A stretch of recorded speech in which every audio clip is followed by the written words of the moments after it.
Hey everyone, and welcome to Obedient Family TV, the program that hope alive. Yes, hope day for those that believe that a new Nigeria is possible. So wherever on a day, on a good morning, afternoon, and evening, depending on our time zone. Today will be Sunday. We'll come out, make we deliberate and discuss some things, especially as people they talk plenty things about hunger and hardship wey there for Nigeria.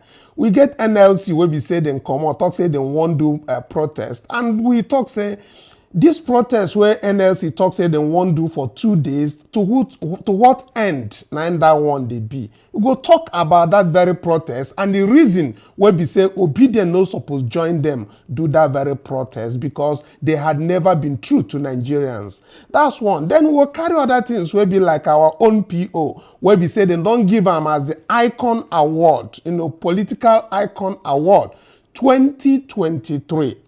Where income dedicate to the people where we say hunger they deal with for Niger. Some people they ask why this time na award na in won't go collect, whether I no supposed collect, but in giving reasons, and the reason where he give will go bring and come.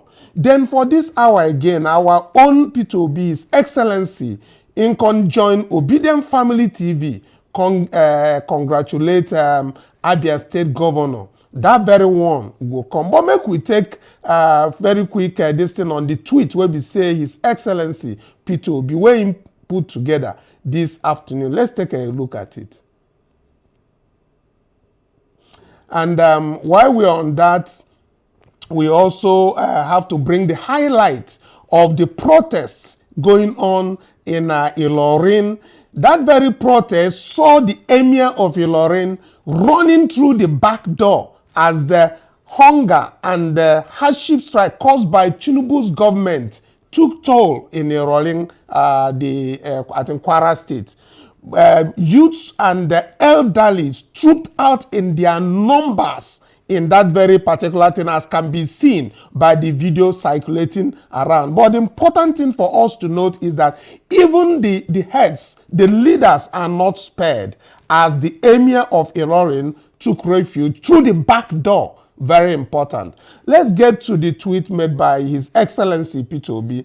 He said, "My family and I joined the Obedient family." Very important. Joining the Obedient family and other well-wishers in sincerely congratulating and celebrating with you, our very dear brother, Governor Alex Oti, as you mark your 59th birthday anniversary today. I thank God for your being and for how you have remained a blessing to our society. Your dedication to duty and commitment to the development of Abia State is visible to all and stands you out. This one they come out from our own His Excellency P2B. And if you want to go to his timeline to see more of what he said there, you can go to at P2B on X. Now, he said, "I'm particularly happy that your governance of the state touches on the most critical areas of development. I encourage you to remain ever committed to building a better society and in caring for the people, as well as continue to journey towards the new Nigeria we all desire. May God, who sees your goodness and commitment to a better Abia State, continue to protect and bless you and your family always. Happy birthday, sir. Signed, P.O." Yes, so we would agree the people will be saying they for Abia, not saying they're happy. And our Obedient family and all our well-meaning Nigerians worldwide, wherever on a day, we go to praise or we go to congratulate people where they do very well. Alex Oti is doing good in Abia State. And we join our PO to congratulate him. Now, we also want to take a look at what happened at the Sun investiture, where P2B was given the iconic Man of the Year 2023. We know what P2B stands for in Nigeria today, both in the north, south, and east. We know all that. And yesterday he was honored. And many people looked at it and he actually sent out saying this award is dedicating it to the people who are hungry in Nigeria. Let's take a look at what his tweet says, or first, let's hear him out, then we take his post on X. So while we await for that to come on, that is His Excellency taking a jab and trying to make sure that the audience hears what he has to say. So let's take a listen to him. I've been the first person to be killed of government through the court process and for the constitutional interpretation of tenure, which I pursued to Supreme Court and won, which is what brought about some of the off-season election we're seeing today. And again, this particular award, they gave it to me because of the 2023 election, showing how the dynamics in our politics has changed. Again, I'm convinced that it was based on the rising to the right. Nobody asked, why are you being here? What did you say? And if you are not convincing enough, I can say no. But if it's convincing enough, say yes. So for me, this is convincing enough. It was based on what I consider the right reasons. As far as I'm accepting it, and at the same time, urging them to continue in that direction. As I'm dedicating this to all those Nigerians, especially the youth, the first time voters who came out to support what we're doing. Congratulations, sir. Yes. Congratulations, it's well deserved. That is the iconic man of the year 2023. Moving forward, let's take a look at the tweet that he sent out as a message on his X handle and how he dedicated this very particular award to Nigerians. He said, I was honored to be named the political icon of the year 2023 by the Sun Awards.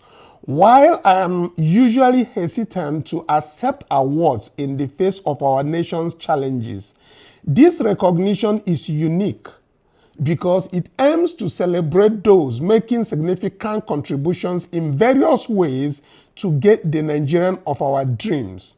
It also provides opportunities to applaud those who have made enormous sacrifices for our progress.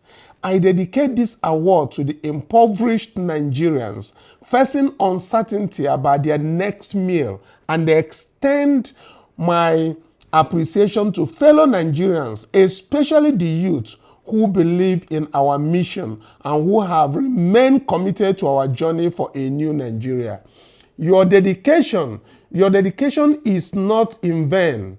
My political journey is about building a better society, and despite the setback of the 2023 elections, I urge us to unite beyond tribe, religion, and party affiliation. So let's just hold it there. I will advise us to check Peter B's handle to get all what he said about the significance of this particular award and how he dedicated this very award to the impoverished Nigerians. Now let's go back and take a look at what is happening in Ilorin. We recall the hardship is hitting back everywhere. Just today, we got land that a Dangote truck was passing through Aban in Kogi State, and the youths of Aban had to stop the Dangote truck and then carried every cement that is in that truck. Now, why we say that is a wrong move, because we know that truck may belong to Dangote, but may not carry the goods of Dangote. So it is a bad move, and we want to say it is not a good thing. Now, but for what is going on the screen, as we can see here, the Emir of Ilorin witnessed something he probably has not seen in his lifetime, as thousands of people converged on his palace. And what did happen will amaze you. What they are screaming for and what they were chanting for. Let's take a listen to what they were chanting for. And if you can hear the language and the message they are sending out there, please endeavor to put it on our screen and make a comment about all of those things. So let's take a listen to what they are talking to the Emir about.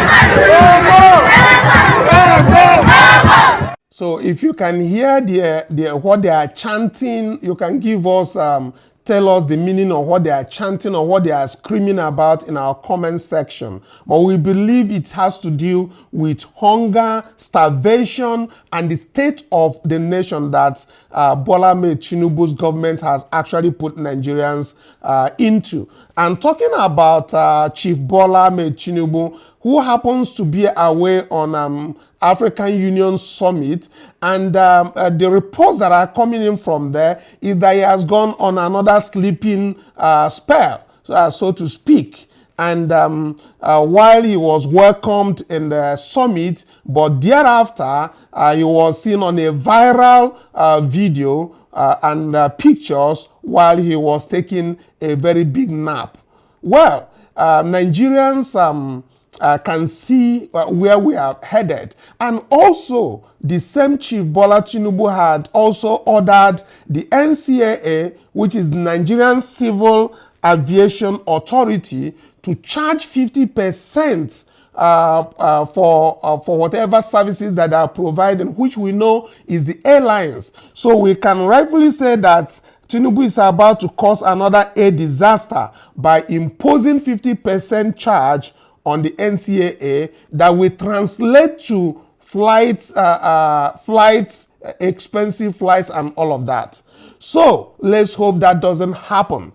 And while we pray for that, we also hope that people who have not gone to the airport before in their life, people who had never boarded an airplane in their life, not to lose their lives again. It happened through the Dana Air that went and crashed on top of the roof of those who made their soul continue to rest in peace. So the hardship is taking a toll everywhere in the country. We can see the Nigerian Labour Congress talking about 2 days protest. A lot of people are applauding them on this very particular venture of theirs, but we need to have a rethink on this very particular protest. Why they want to make it look like they want a good thing for Nigerians.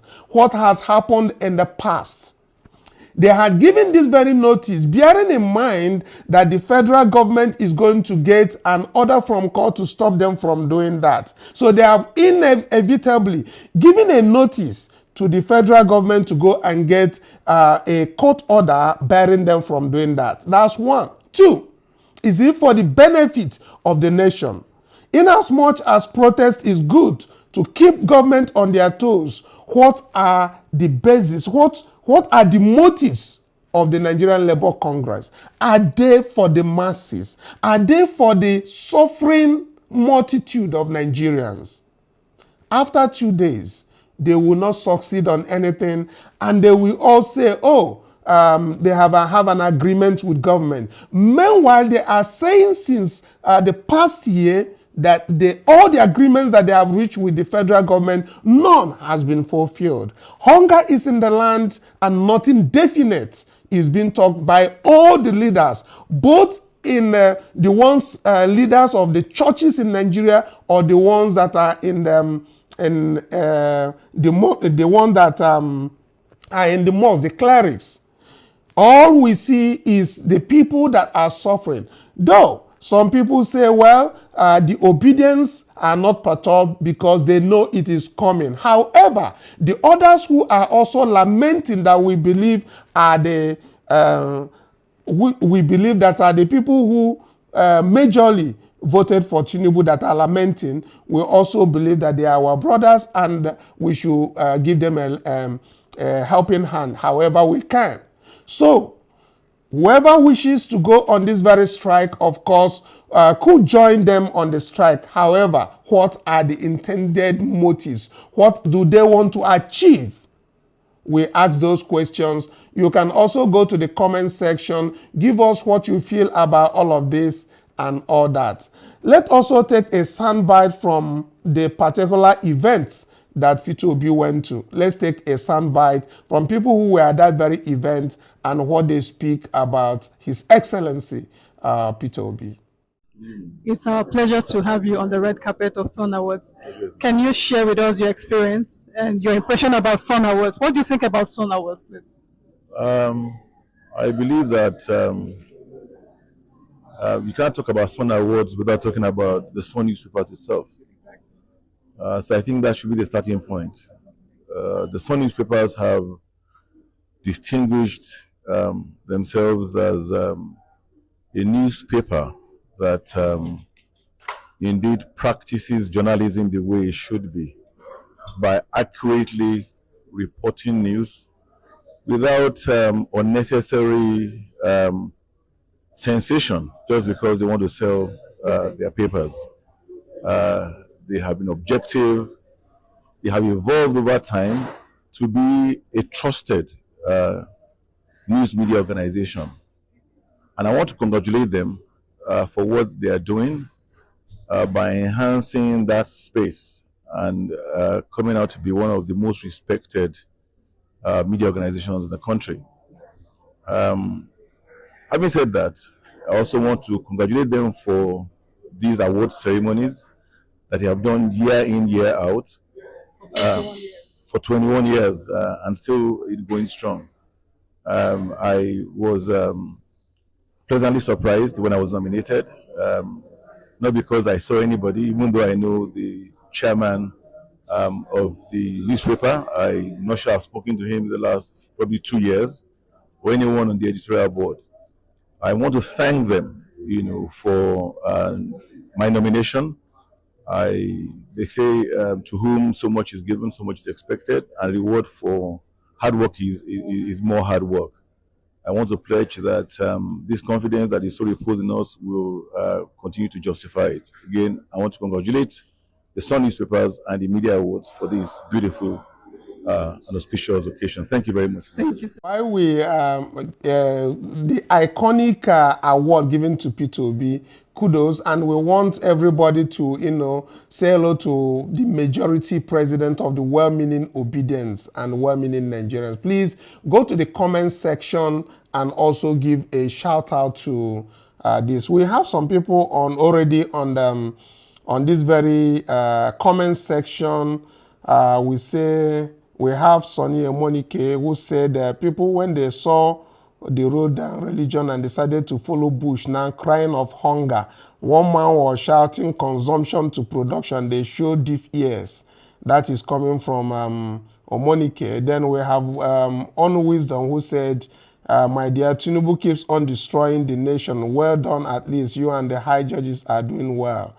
So we have different obedience on the comment section, having different comments on what is happening. Now, before we leave, I want to seriously condemn the people at Kogi State who actually vandalized the goods that was carried by the Dangote truck. Like I said, in as much as Nigerians may be angry with Dangote on the rise of cement and other products, the goods being carried by these very trucks may not be necessarily Dangote's goods. So please, we should refrain from doing all of this. We should know what what we should be looking at, because the government is not doing well. We should speak about them. And again, for some people who are saying that talking is cheap, let's really be honest to ourselves. Talking is not cheap, and talking has cost people their lives and their properties. So talk is not really cheap. We'll come with that, because even Dele Farotimi addressed that this morning, which we are going to bring to you later.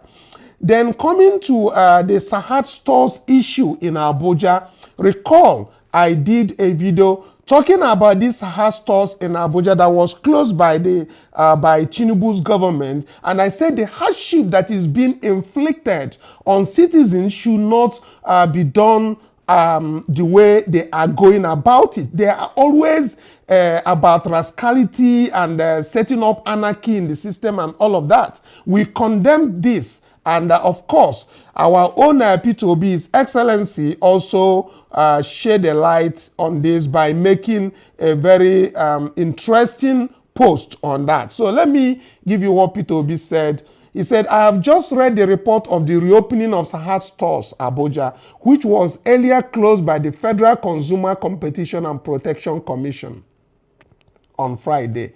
I thank the Commission for heeding the voice of reason and reopening the business without further delay. The closure was not a well thought out option in the first place. Going forward, I would like to again advise government to avoid any further show of rascality behavior that brings more pain to the people. We are at a time in our country where local businesses are closing down and foreign investors are losing faith in our economy due to not perceiving further growth in the economy and stability in the system. More people are being thrown into unemployment and poverty, with unemployment rates soaring higher than ever before.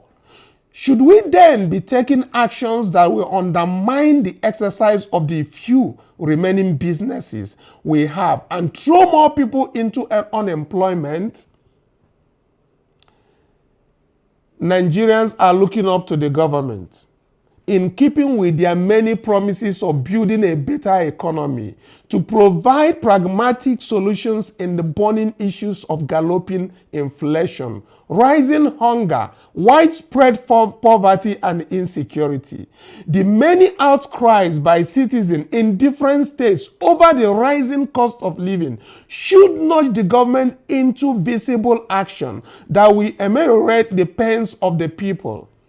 Closing down existing businesses over alleged offenses, I believe, is not the solution to our economic challenges.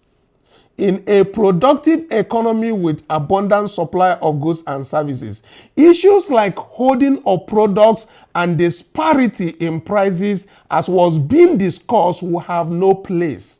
This is because through healthy competition, market forces would adjust prices accordingly. Instead of focusing on fixing prices, the government can focus on building a productive economy that will ensure adequate production of goods and services. Signed, P.O.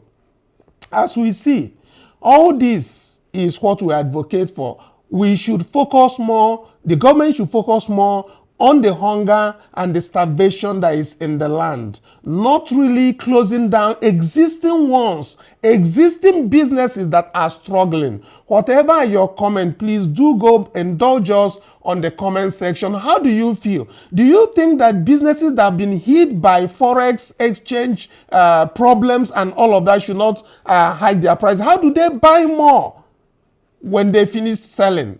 Yes, even as we think that their prices are high, we need also bear in mind that they are helping the economy, because without them, we can't even get this very food. And while we are still talking about, still on the issue of these Sahara stores, we also note that the PDP governors has a hit back to Tinubu after Tinubu had the 36 state governors in the Aso Rock Villa. The moment he departs, the PDP governors join together and tell him if he cannot manage Nigerians, he should resign. What are your thoughts on this? Please make it on the comment section. Understandably, PDP and APC are one and probably the same. However, APC happened to have put Nigeria back 3 times or 100 folds backwards. What are your thoughts?